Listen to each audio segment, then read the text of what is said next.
Thank you everyone for joining in to my session today.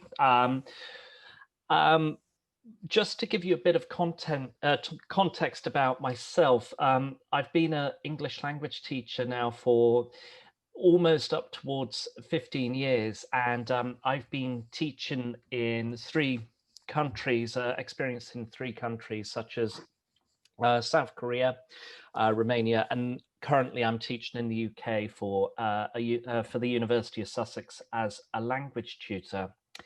And today I wanted to share a bit more about some action research that I conducted this summer. So today I'm going to be sharing the results of this action research that I undertook. And basically there's 4 things that I want to look at with the research.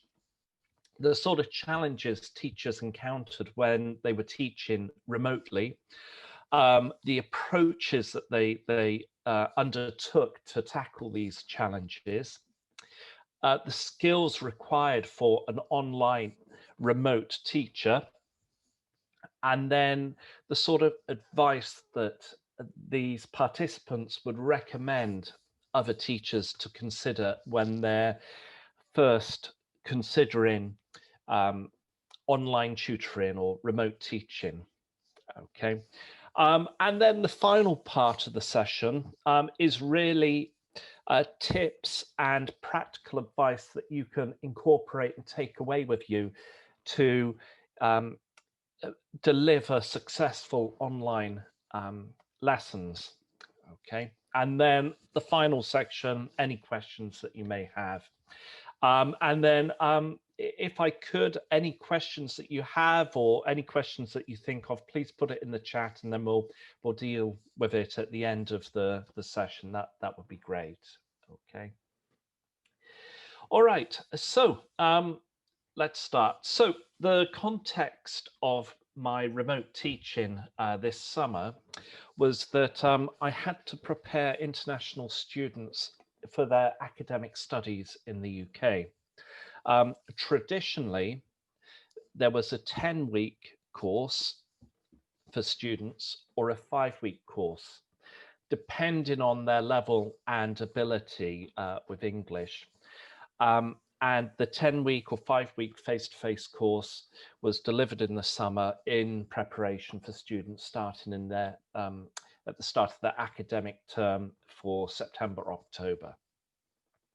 This year, with the whole pandemic and how things changed immediately, we had to, or the university had to devise an online opportunity for students that still wanted to come to the UK or to study remotely with a UK university. And so what was devised was an 8-week online summer pre-sessional course.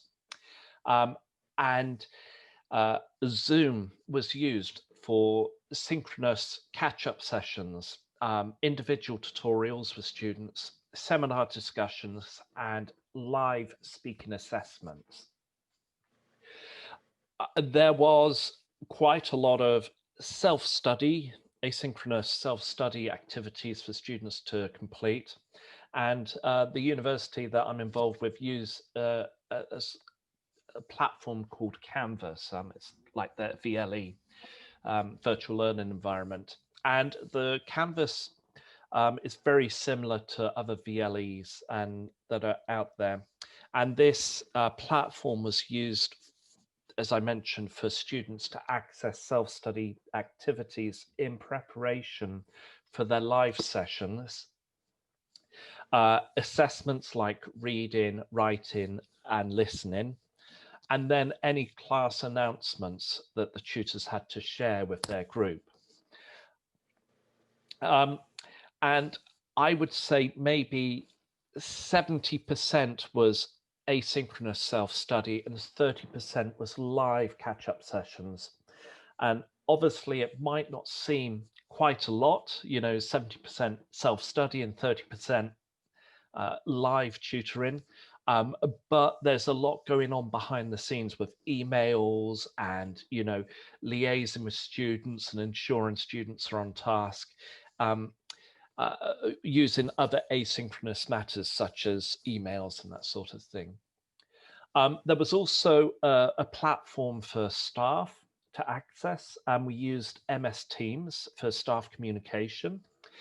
And we used Teams to conduct weekly staff meetings to just check how things were going on with the tutors and whether, to share success or things to consider to improve upon for next time.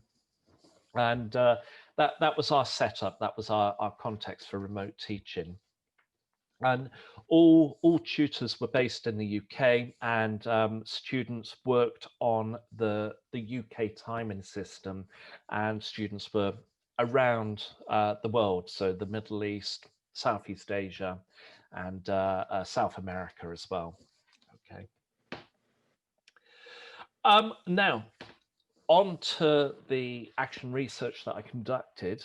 I decided to email tutors a sort of survey, a sort of self-reflective diary for them to complete over the 8-week period and for them to document things that they found of use. Now, I asked 4 main questions. Interesting question that I've just seen from Greg. I'll deal with questions at the end. So 4 main questions were asked, and I wanted to find out challenges that tutors encountered during their 8-week online pre-sessional course, the strategies that they implemented to tackle those challenges, the skills required to be an online EAP or an online tutor post-COVID-19, and then the advice that tutors would have given themselves at the beginning of the course towards the end. Okay. Now, I'm going to have a look at challenges. So I asked tutors to document 3 challenges that they encountered. And there were a lot of things which were repeated, but the main sections, so 7 sections that were considered, included getting used to working from home. So there's obviously an uptake of having to work in your own home surroundings like I am now. Making sure that students speak English in their breakout rooms, so we're using Zoom like we are now, and then putting students into different groups and making sure that they communicate in English rather than the language or a common language that they're used to. There was the technical uptake, both for students and for tutors. So understanding a bit more about the capabilities of Zoom. As we encountered today, there's certain things that can emerge and technical issues that have to be ironed out. But that's part and parcel of where we are now. And Teams and the VLE, the virtual learning environment. There was also a lot of written work conducted, so students had to contribute towards essays and other written forms of work, and this had to be marked in the tutor's time. And obviously, if you're dealing with maybe 20 students, it can take a long time to mark. The physical classroom, the physical staff room was unavailable. We had Teams to conduct the sort of the meetings with other staff members and to discuss things with colleagues, but there was no physical class, no physical staff room, so that social interaction was missed by the tutors. The next point about monitoring student progress and engagement remotely is that it's a very lonely process to see how students are progressing, and it's not the same as being in a physical classroom. And you can't look over the shoulder of what the students are doing. hopefully a bit later on with the practical tips. Hopefully I can give you a few ideas on how this can be achieved, but there were some issues with regards to how students were progressing, whether they were completing the asynchronous self-study activities, whether they were engaged with the content as well, because it's all remote. And then again, establishing levels of engagement with students from that reduced contact time. So 30% live contact time, 70% self-study access. Now, what I wanted to find out was obviously what strategies did the tutors implement to tackle the sort of challenges that they encountered. And the first point was about getting used to working from home. A tutor said, well, my preferred strategy from working from home was to often work on and off rather than a fixed blocked hours process. So having that time away, that screen time away from your laptop or device, and trying to switch off from what you're doing, because you can spend a good amount of time online with emails and Zoom and various other things, and having that opportunity to go, right, I'm going to have a break for half an hour, 1 hour, and then I'll get back. The next point, making sure students speak English in breakout rooms. Tutors suggest that they highlighted the importance for them to learn conversation skills. And I guess this is the point of, okay, you're going to be entering the UK university. It's better now to communicate in English so that you have the opportunity to feel more confident when you're going to be interacting, whether it's online or face-to-face, in a English educational setting. One tutor said he provided very structured expressions for them to use in conversation. So this sort of these sort of functional phrases, this meta language that can give them the confidence to raise opinions, to disagree politely, that sort of thing. And one tutor said, well, I prompted them to ask opinions of others. So asking, why do you think about this? Or you mentioned this, have you considered that? And that sort of thing. So questioning what other students raise, and that was quite interesting. The next part was about the technical update, and it was very much tutor focused at this point. One tutor said, well, I'd like to try things out and, making progress whilst making mistakes. And I think it's very important that tutors, do make mistakes and then try and learn from it and go, okay, well, this didn't work, but what's more important is that I try and go, well, I'll try something different and see if that works next time. There was a course, an online course, I think it's still available, it's free. And this was suggested through the induction period for tutors. So this NILE course, tutor said, well, it helped me by making everything seem possible. Okay. Bear with me. I can hear a bit of feedback. Okay, that's gone. Now, yeah, so the NILE course helped things by making it seem possible. It gave the tutors confidence to see, okay, I can do this. There was practical help through the IT department, the TEL department. And then before actually going through and delivering a course or a lesson to students, practicing what is available with Zoom, and okay, I want to try and share my screen. How do I do that? And then trying to help other colleagues become familiar of the opportunities through Zoom and other platforms.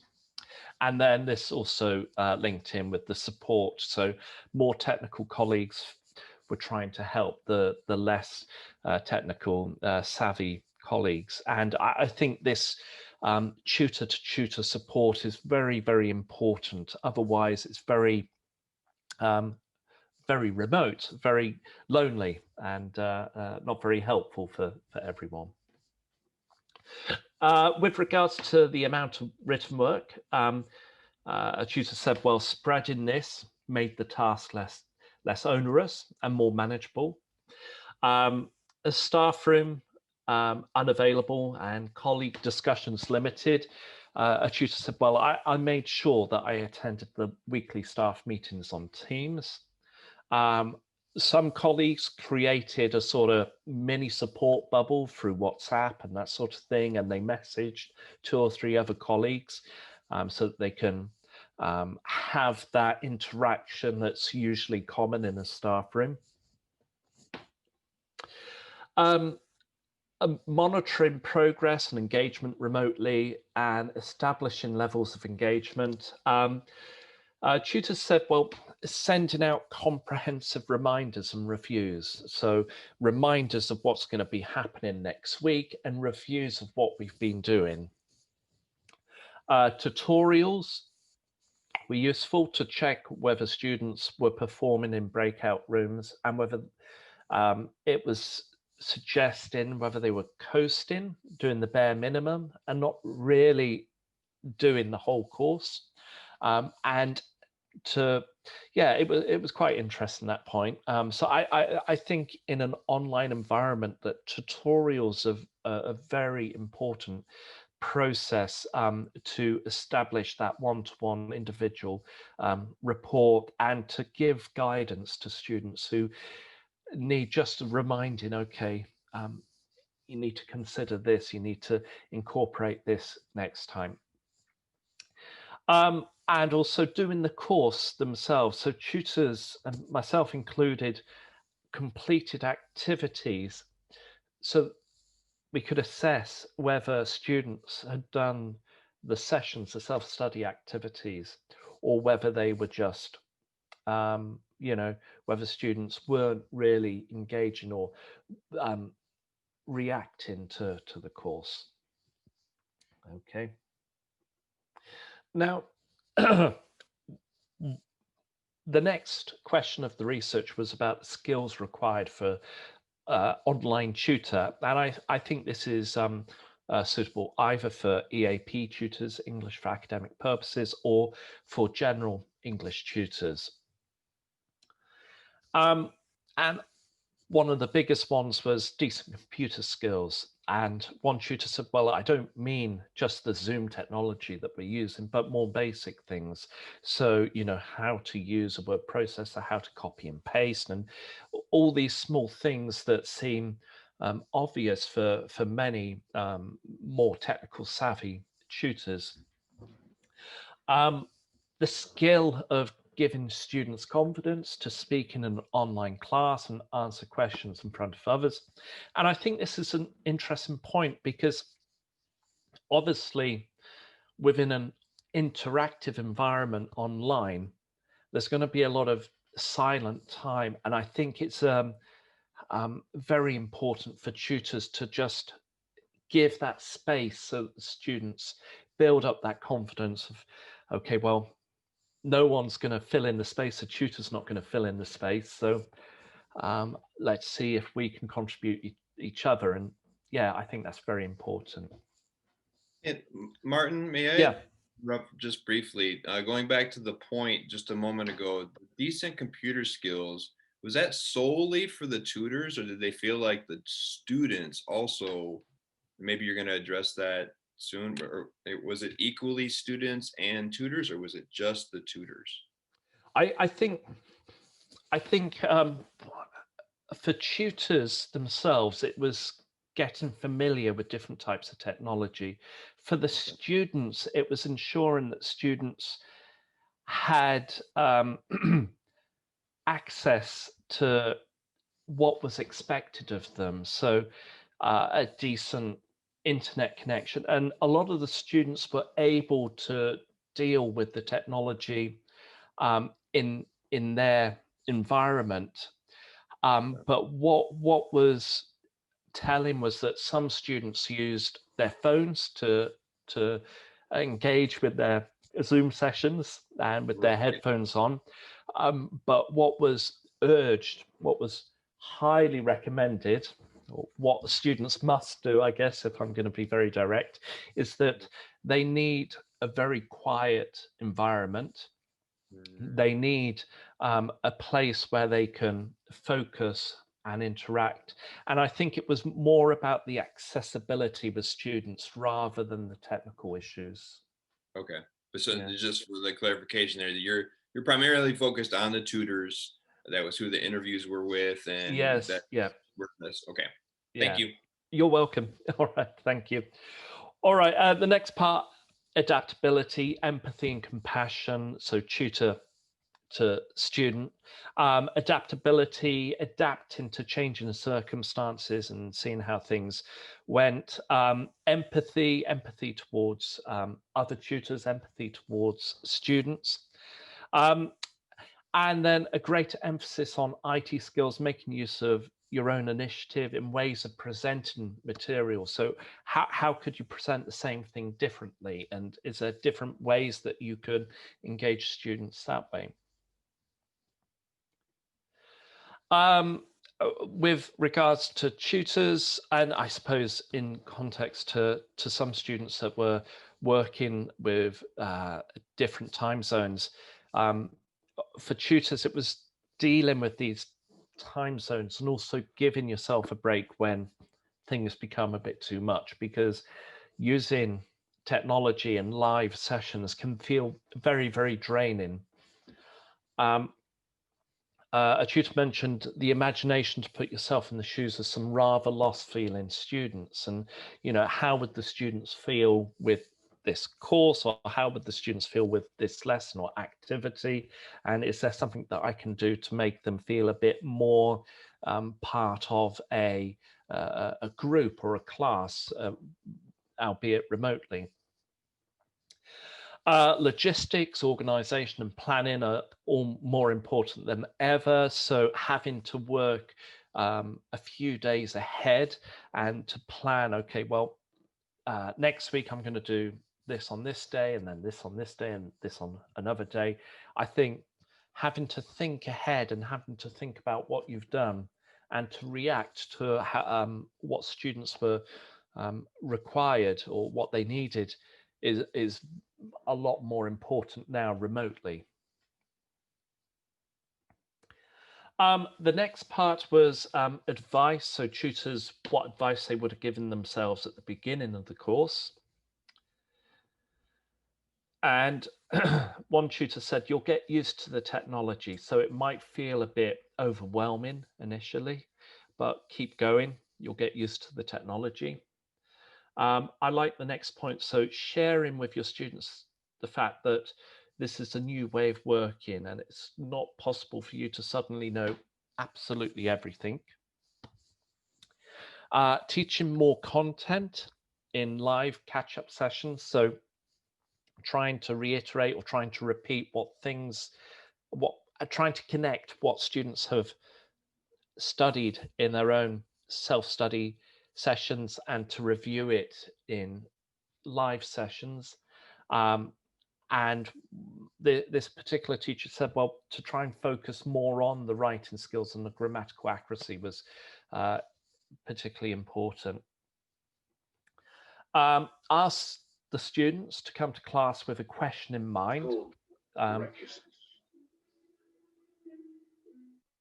okay, so asking students to come to class with a question in mind, and telling them you'll ask them a question randomly and expect an answer. So I guess this is in relation to the self-study activities, and also a question from the students in relation to what they've studied.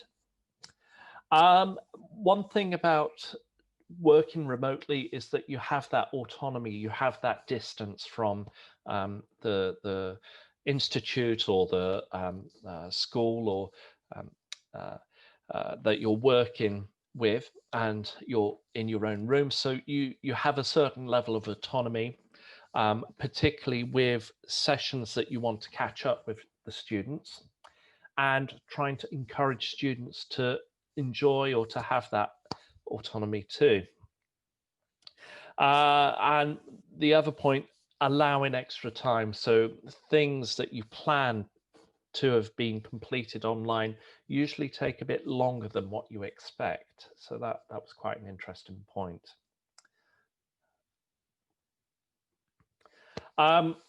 If the students have any suggestions, then they should be encouraged to speak up. So if they've got any ideas about how things could be improved upon, then I think it's very important for them to consider that. And one point was when I got students to watch a pre-recorded lecture, I wanted them to complete a seminar session, so a discussion together. And I had about 10 students, and I didn't put them into breakout rooms. I left them in the main room and just switched my camera and microphone off. And they found it quite odd. And they said, can we just go into breakout rooms next time and you set up a timer and share the questions? And I said, okay, I'll do that. And they were very happy with that. So I think it's very much a sort of negotiation with the students. So trying to get the students to tell you what they would prefer next time. I think that's very important. The next part was about in the busy periods of working from home, make sure you get out for a break. So this is being echoed quite a bit. So things take longer online. Make sure you have a break from the screen and have time to yourself. And finally, there's more to this than you may think. It's not an easy ride, but you may well enjoy it. So that was quite nice. All right, so that's our first part with regards to my research or action research.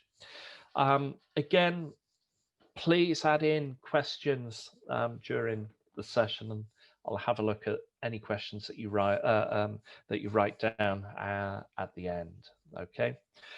This part, I would like to share maybe more practical tips or advice for teaching remotely, and I want to break it down into different parts. So first lessons, listening, reading, and then writing. I'm not going to be looking at speaking, but maybe I will do in a future session.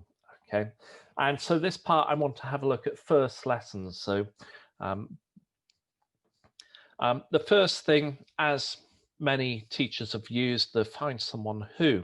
And for this activity, I got students into 2 main breakout rooms, and I got students to complete a find someone who surveys.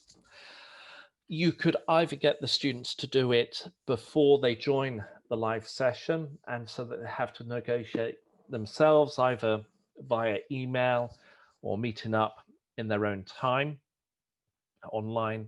But in this part, I got the students to complete this in their own breakout room, and then I got them to report back. So I started to write down their answers.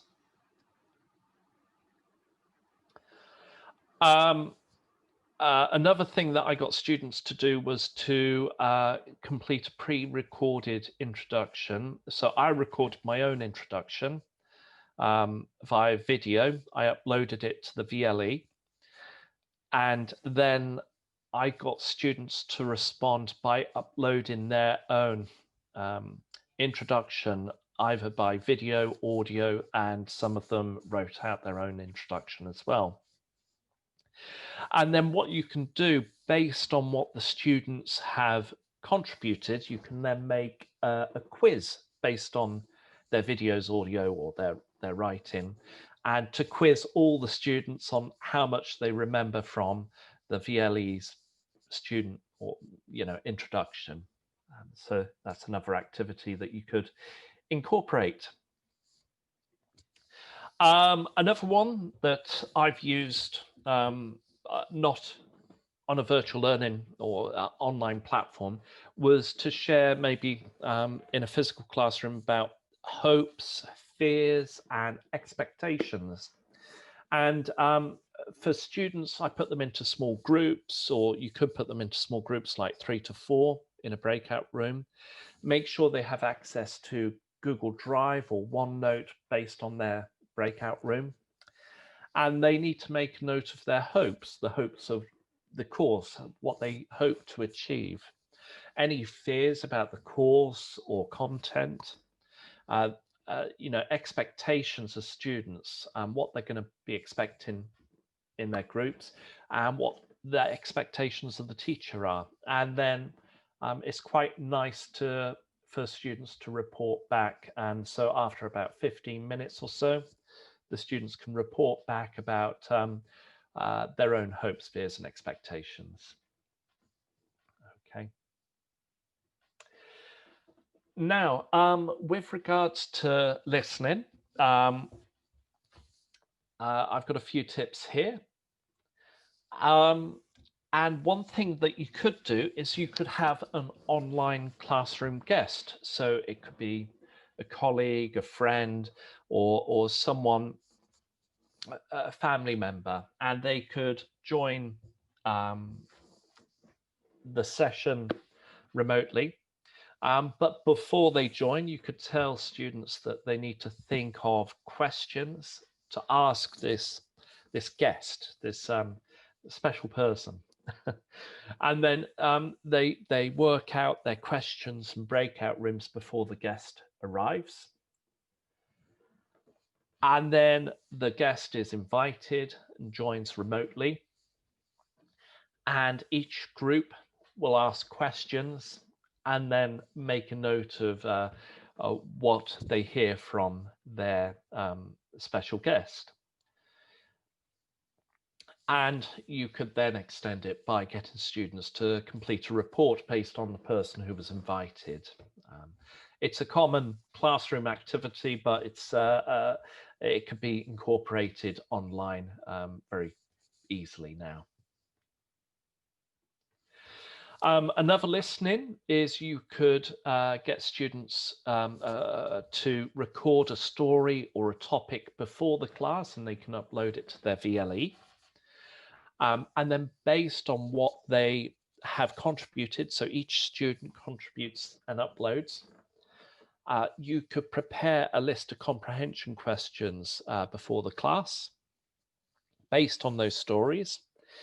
And then students have to try and listen to the particular story or the topic to find out the answer to those questions. And then once they've completed and listened to each student's recording and noted down their answer, then they could be re-invited back into the online class, and they can share their answers either as a whole class, or they could share them in groups and breakout rooms.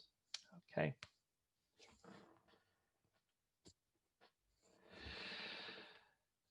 Okay, so next part, a lecture listening response. And obviously TED Talk is very good with a sort of a lecture style talk. But if you do have recordings of previous lectures given in your institute, then these could be geared up as well. So you could tell students to either watch a particular TED Talk for homework or listen to a pre-recorded lecture, or you could make the lecture yourself. And then students need to make notes of their TED Talk, and notes could include information such as things that the students already knew, things which were new, and maybe some figures or numbers and that sort of thing. And then you place the students into breakout rooms to discuss and share their own notes. Um, and then you can give them some prompts, some response cards, and then you could go into breakout rooms to see how they're discussing, make a note of some feedback and error correction. And that seemed to work quite well with regards to my setup as well. Right, I'm going to be moving on to reading now. So some tips for reading. And a jigsaw reading. And this was a common reading that I did in a physical classroom. So I found a variety of different news articles. You could get about 4 in total for students to read during the lesson. Try and find corresponding images for the news articles. But then you need to create 3 documents. One document with all the different news articles, one with the images, and then another with the news headlines. Okay, so you've got 3 different documents. You place students into 3 different groups. One group has news articles, one group has images, and the other has the news headlines. Those students with the news articles must try and create a headline to go with the news article. Those students with the images must try and attempt to guess the story and create a very quick summary or introduction. And those with the headlines must try and write an introductory paragraph as well. Okay. The next step is then you get students from the different groups. They're all brought together. You could then put them back into a breakout room with different people from different groups, and then they share their news articles or headlines or ideas. They collaborate, and then they have to try and create a summary all together to report for the teacher. Okay, and then as homework, students must read a newspaper article and create a short summary for their next class. And this worked well in a physical classroom, but I've yet to try this out, but it might work well in an online environment. Now, a more academic focus, you could get students to look at different titles and different abstracts. You could get a total of 5 from relevant academic articles written in English. You could create 2 documents, one with titles, one with abstracts. Students are placed into small groups and they must try and match the title and the abstract, the short summary of the article together.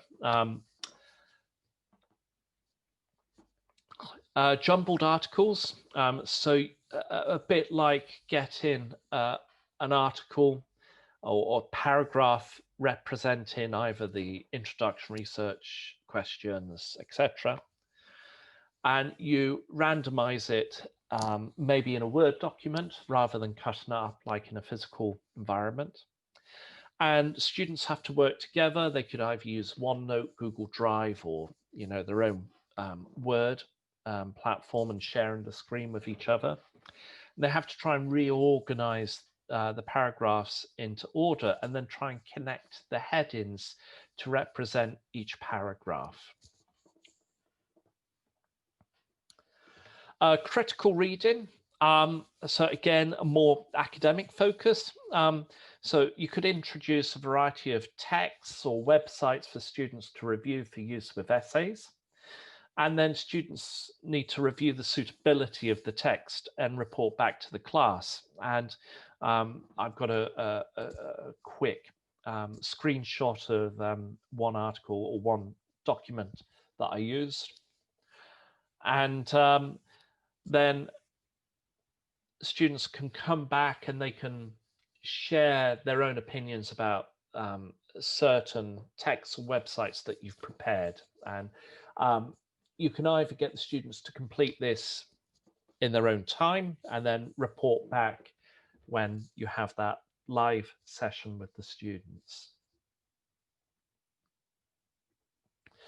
Now, I'm going to be looking at writing. And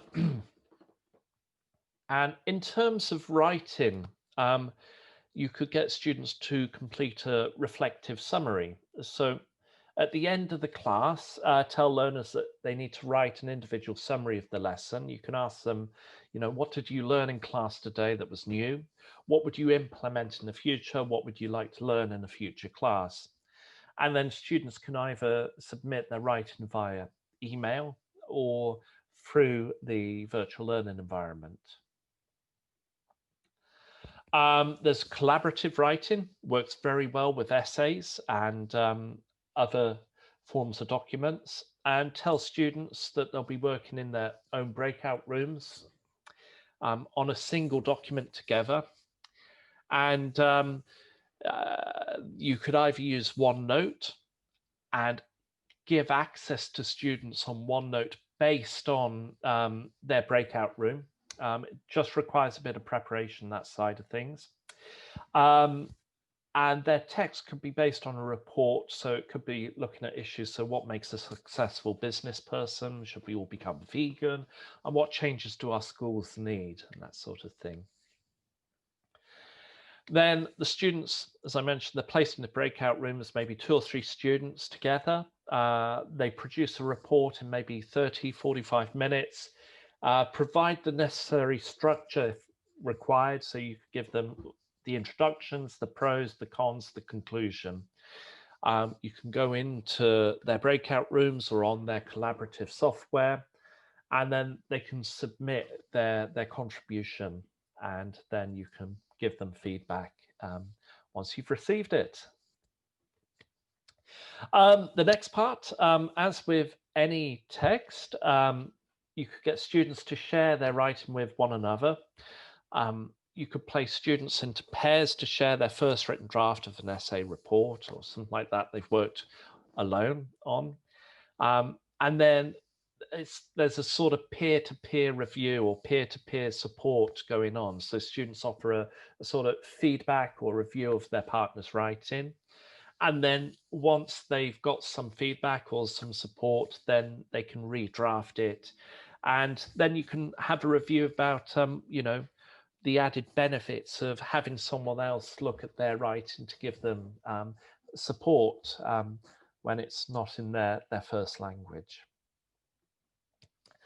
Now, I'm going to have a look at final ideas. My throat is getting very dry because I've been talking for a while now. So with regards to projects, one thing that I found very useful was the use of Padlet. And I would recommend Padlet to other tutors because it really creates a nice sense of community with other students. And I got students to complete a sort of scavenger hunt on their last day. And I kind of regretted not having used Padlet until the last day. Having looked at the success of Padlet, I really wish I used it as maybe a first lesson activity or an introduction, or people, or students to share their own photos and that sort of thing. So definitely have a look at Padlet. And OneNote, I didn't use OneNote itself, but I've come to learn that it's quite a nice collaborative tool as well. Now, when it comes down to teaching remotely, both the teachers and the learners will need time to adjust to an online platform. And you need that time to learn how things work for you. What might work for me might not work for you. And what might work for you might not work for me either. But you need time to adjust to working within an online environment. Try to be honest with the students as well. I tell them, that um, you know, tell them that you might not know everything about the technology, and if they've got any advice, then let them know. And also ensure that interaction occurs before, during, and after class. So make sure that you constantly respond to students' emails as soon as you can. Try and interact with the students, try and get to know them. And then even after the class, try and send them emails out to remind them what's going to be happening, or even after the course as well. Um, as I've mentioned before, try and respond to the students as soon as possible, and also deliver what you promise. Because if you're going to say, right, I'm going to send you out an email about this, make sure you do. Otherwise, they'll feel, oh, what's happened? They'll feel very lonely in that respect, and isolated. Also inform students that you're going to enter a breakout room before doing so. Use the announcement tool, or chat, or just mention verbally that you're going to enter their breakout room without the microphone or camera switched on, or with the camera switched on and the mic muted. Because I'm not sure if you've used Zoom before, but if you are in a breakout room and then suddenly a teacher comes in, they feel, oh gosh, okay, I've got to perform now. So I think it's very important to inform students before that you're going to enter their breakout room. Try and keep things simple. Don't overcomplicate using a variety of different applications. Try and stick to what you know works. Try and keep things predictable. So, okay, if I want to get students writing, use one application. Don't use different applications at different days. As I've mentioned before, communicate with the students before. Tell them what you're going to be doing. Tell them during the session what we're going to be doing, and then tell them after what they did and what the plan is for the next session or the following week, and that sort of thing. So it's very, very important to communicate with them. Provide all necessary handouts and worksheets before the live session. I found that if you hand it out through the chat, some people might be on their smartphones, but they won't be able to download, or they have a tiny little screen to look on their smart device. So try and email it out before the session. Learn from your mistakes, be patient, and adapt to the changing circumstances as you see. Okay. Now, in terms of further reading, I would definitely recommend these 3 books. They definitely helped out with regards to what to consider and how to deliver lessons online. These 3 books would be very useful if you haven't had a chance to have a look at them. Okay. And that leaves it for me. So if there are any questions, I'll be happy to answer them. And if I can bring in James again, if there's any questions in the chat. Yes. So we're gonna go ahead and definitely open it up for everybody. And as you are answering questions, I'm gonna kind of go through and field out, see if there's some other ones. I had an initial question Mm-hmm. um, based off of when you were mentioning some of the lessons learned and some of what the teachers were sharing. Um, the tech time on task with the computers or hand phones, and then the breaks of just getting away. How did you personally deal with it? And anybody that's commenting or sharing below, did you find a ratio that was good for you, a good balance? But in particular, you, Martin, how have you adjusted your in front of the screen, and then I'm done. I'm gonna just shut the computer Yeah. laptop on or whatever. How have you gone about it doing that? Well, I tried to work on the basis of, okay, I'm going to spend a few hours on the computer, um, dealing with questions that arose via email. Then Mm. at 12 till 2, I'm going to have a break. I'm going to have lunch. I'm going to get away. I'm going to have a coffee. I'm going to spend time with my family. And then from 2 o'clock till 4 o'clock or 5, then I'm going to go back on and do the catch-up sessions or anything else that's required. So that's how I dealt with it.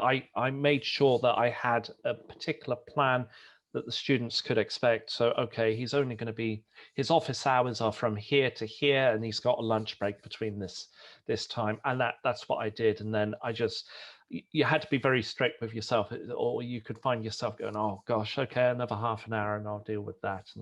But for me, I just closed it down and I tried to get away. Okay.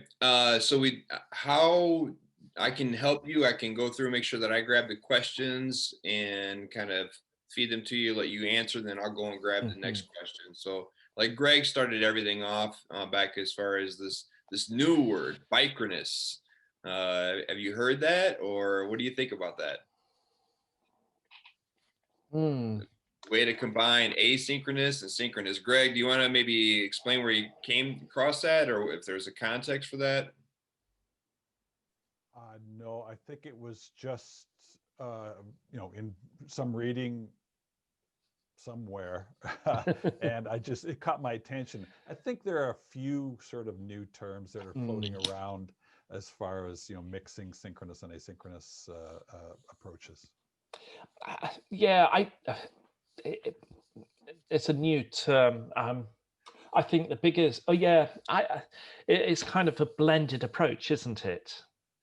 Within an online environment, or a flipped approach online, or yeah, but bicronous or bisynchronous, or I yeah, thought bisynchronous at first too, but it was bicronous, I believe, is what they came up with. mm, Um, uh, I mean, it's actually what I do. I do live classes and have you know uh, um, materials that the students work on their own afterwards. So mm-hmm. I guess it's bicronous. Don't know. Bicronous, yeah. Okay. There you go. Food for thought. Food for thought. All right. Well, yeah. David asks, as far as your class size. Well, actually, let's go to Wayne's, because Wayne's was kind of more similar to that question. Which do you prefer as far as your asynchronous versus synchronous, and then how much of an influence does the university and your supervisors and people like? Do you feel like you have a say in what's being done and your preferences are being taken into consideration, or yeah, what is Yes. Well, the institute, it was all new for the university that I worked with. They were like, well, we don't know what's best. It's never happened before. So tutors were given the opportunity and the autonomy to deal with what was an emergent or an emergency form of teaching. And the course conveners said, well, actually, at the end of the course, you're the most experienced in this field now because you're the first ones to have done it at this university. And they gave us the space to deal with changing the circumstances and things that we expected, or things that we didn't even expect. And there was a lot of negotiation going on, but a lot of respect and support for the tutors that were actually tutoring and delivering course content online. So we felt very much supported up to a point where we were respected on the decisions that we made. sweet? More direct technical aspect. About how big were your classes? David asked that. David Bennett asked that. So class sizes. Okay, well, maximum class size was 16. Um, my class size was 10. And actually, in reflection, because my co-tutor had a class size of 16, I think it's I think there's a sort of maximum amount that you could be tutoring online Mm. if you want that interaction to get on. And I think the sweet number is maybe 10 students, 11 if you're including the tutor. And, you know, it's a nice number. It reminds you of football or cricket or something like that. And 11, including the tutor, is a nice number. If you've got 16, then there's so many pieces of writing that you've got to mark. There's a lot of tutoring going on, and there's a lot of focus on trying to deal with 16 different individuals at different times as well. So, you know, any more, it would end up being a lecture style Zoom session where the tutor's just delivering the content and there's very little interaction going on other than within the breakout rooms. And I may have not been totally paying attention, but did you mention the level and ability of those students? I didn't. No, good point. Okay, so in context, face-to-face, a 10-week pre-sessional course, a preparation course, was for upper intermediate, so maybe B2 level, and a 5-week pre-sessional course was for C1 level. Online, the variety, the levels were vastly different. So people were multiple levels, and overall, I did have students at the higher end of intermediate. I did have some students at C1.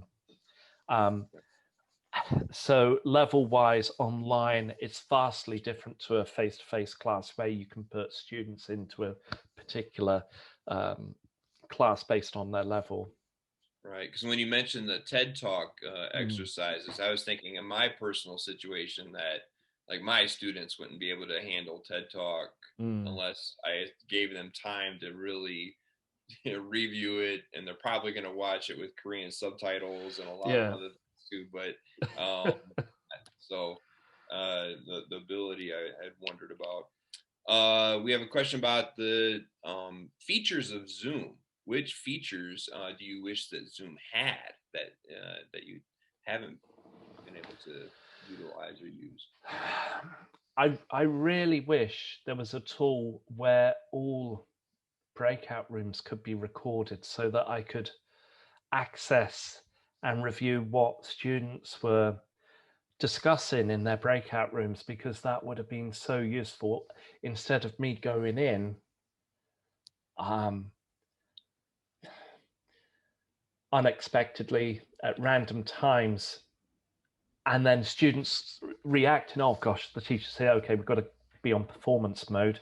I would much prefer the opportunity of Zoom allowing some form of access into the breakout room, so it's not so telling to those participants. So you could like click on them or get all the breakout rooms recorded. That would be really, really useful.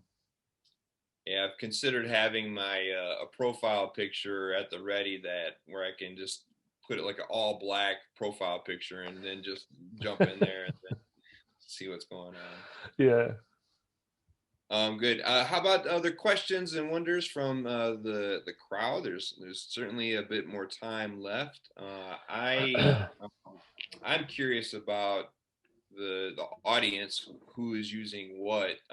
Martin here has mentioned a number of different ways. For example, MS Teams to interact with your coworkers, but then also other virtual learning element. So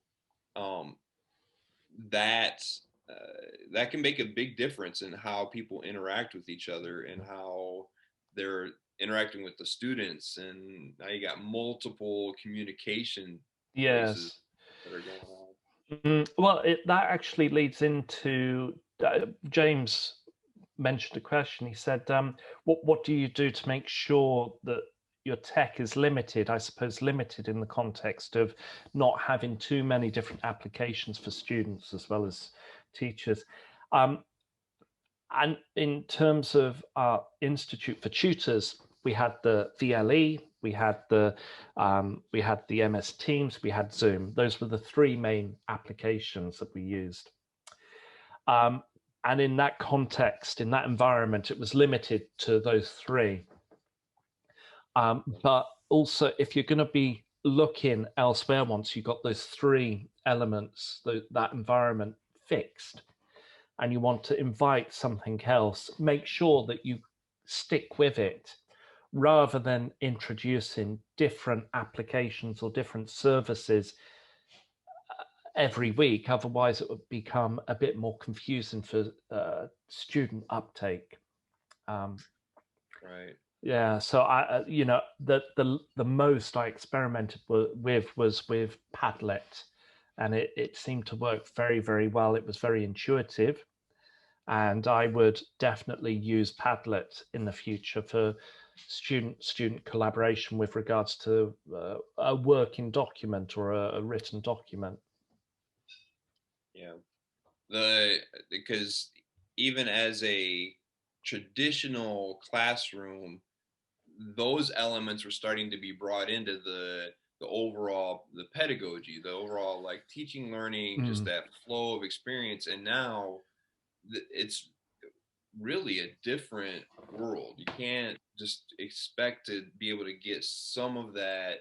You can read the students' reactions. You mm, can do the immediate responses. One of the other thoughts that I had when you were mentioning the writing and the challenges was how it takes so much time to give the feedback. Whereas if mm, you're walking around the classroom, you can do a quick look and you just check it off, or eh, make a mental note to talk to the student after class when you mm, know it's not so serious of an issue. But when you don't have everybody there, now you're looking through all those documents all day long, mm. and yeah, that's the real It, challenge, how to make the pedagogy yeah. into this little world. Yes, that's right. I think one thing that's not really been considered is technical equality. With student access to technology, do they all have the same access and equality to a laptop? Do they have access and equality to a webcam and the device that's required of them to complete a course to a higher educational institute? We're very fortunate for those students at Sussex that they can borrow a laptop to gain access to their sessions. Mm, But for those that are in other contexts or other countries, then they're fixed with the device that that they have. It could be just their mobile phone that they're sitting with, and they don't have the opportunity to get a laptop to access the sessions. And I think that really needs looking into, access to an equality of technology.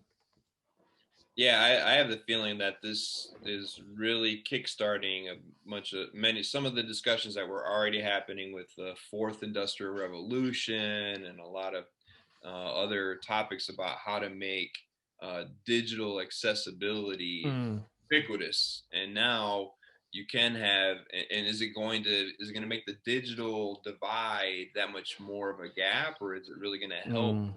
people to be able to strengthen things? We have another question about teaching in MS Teams.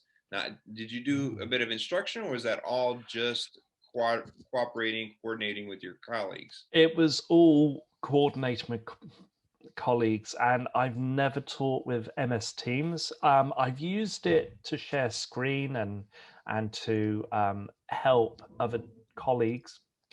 Um, I think I've got no experience with regards to teaching. I can speculate, but I probably might not be even near the truth. But I Yeah, found it very useful with communicating with colleagues, and I think it was nice to separate, okay, platform students, platform for tutors, and having that divide. I think yeah, that was useful. yeah. That seems like it could just for sanity's sake, trying to keep Mm. everything organized. Yeah, yeah. We are coming up on the time that we agreed on, as far as just saying about the amount of time. But I'm certainly okay with sticking around a little bit longer. I don't know Mhm. how much more time you desire and how many more questions could be out there. So I will leave it to you to kind of wrap things up, depending on how much you want to get into any further explorations or last minute Sure. thoughts. Well, one thing that I will mention, maybe one final thing, is that obviously this form of teaching, this emergency form of teaching, is very new for many, many people around the world in their institutes, and it's I suppose the research into the pedagogy of language acquisition or language teaching within an online environment is it's rather under researched, and I think a lot more research is required to exactly find out the sort of the process that happens with regards to language education, language acquisition within an online environment. Is it possible? And I think these things need to be considered. These things need to be looked into, and hopefully in the future, as institutes and stakeholders find that this environment is more and more vital to deliver education, that more and more support's given to those that want to pursue additional research into this area of teaching. Yeah, I think that the area that's only going to grow, and then once it grows and kind of expands out, then it's going to get into more detail in each of those more specific areas, and that'll be exciting. Yeah.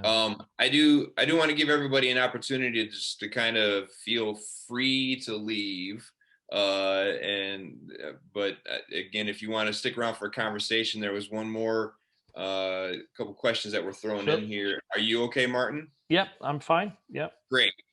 So in your opinion, how successful was your first attempt at online instruction in this way? And what aspects of your online teaching experiences would you change or improve?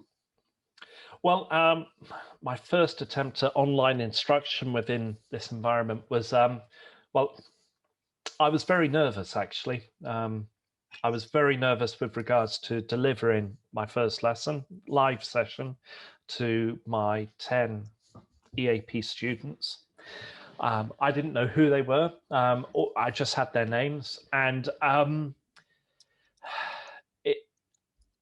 I did develop that rapport initially with the students. The lesson itself was a success. I had that get to know you activity, which I shared towards the second half of this session. And the students negotiated the activity together. So in that respect, it was successful. My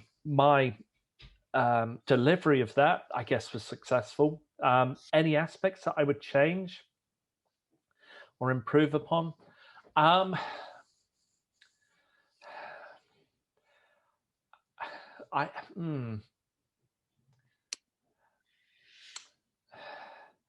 not entirely sure, to be honest. I don't know how to answer that question. It's a relatively new field. No. Did you feel like you were constantly like you were molding and moving with it? And then you mentioned your colleagues. I found it very helpful to have a coworker, and I don't know if there's other people that are on their own with it, but you're constantly, even in a regular situation, bouncing ideas and trying to improve, but yeah, how intentional and focused. So, well, I suppose for me, one thing that I did do was I looked at my first lesson. It was recorded via Zoom. I watched that first lesson, and then I watched maybe one of my middle sessions that I recorded, and then the final session. And I could see that I was becoming more and more comfortable with the technology and the sort of the timekeeping and what was expected of me as the course went on. And to have, as you mentioned, to have that colleague, that co-worker to just bounce ideas off, that was great. And I wouldn't change that, actually. I would just work on reviewing my teaching. Maybe, okay, I want to have a look at this area of teaching that was recorded. Would I do it differently? Maybe that that access to your own lessons. I think maybe that's one thing that I would work upon and reviewing elements of my teaching online. Sweet. And then we have a visitor from a little bit further away than I anticipated. This is great. And so Roxana Dayani mentions here about the availability of tech. And so you mentioned the range of tech that your students are using. Like, what was most surprising to you? And did you have to help them to overcome that gap, or was it just your responsibility, kids? Sorry, it's up to you. Well, there was a lot of support to the students. One of the main issues that I came across in my sessions was how strong internet connections were or how weak they were. I had students from China that had to upgrade their Wi-Fi connection and upgrade their router so that they were able to connect appropriately to the Zoom session. And it was a sort of, the first week was about getting the students ready. Okay, this is what's expected of you with the technology. You've got to be up here, otherwise 저번에 it'll be. 예진이랑 지금 사람 개 많아가지고 이거 좀 여기가. Thank you. Yep. And it was rather, where was I? I just lost myself. Okay. Yeah, the first week really was a case for students to see where they had the IT department sent out emails to get them to check their Wi-Fi connection, their ping rate. And a lot of support was given with regards, okay, this is what's expected of you. But then this didn't stop students tuning in with their mobile device, their smartphone. I had one student doing a speaking test with their smartphone in a car. So it was rather interesting to see how they were reacting, and it was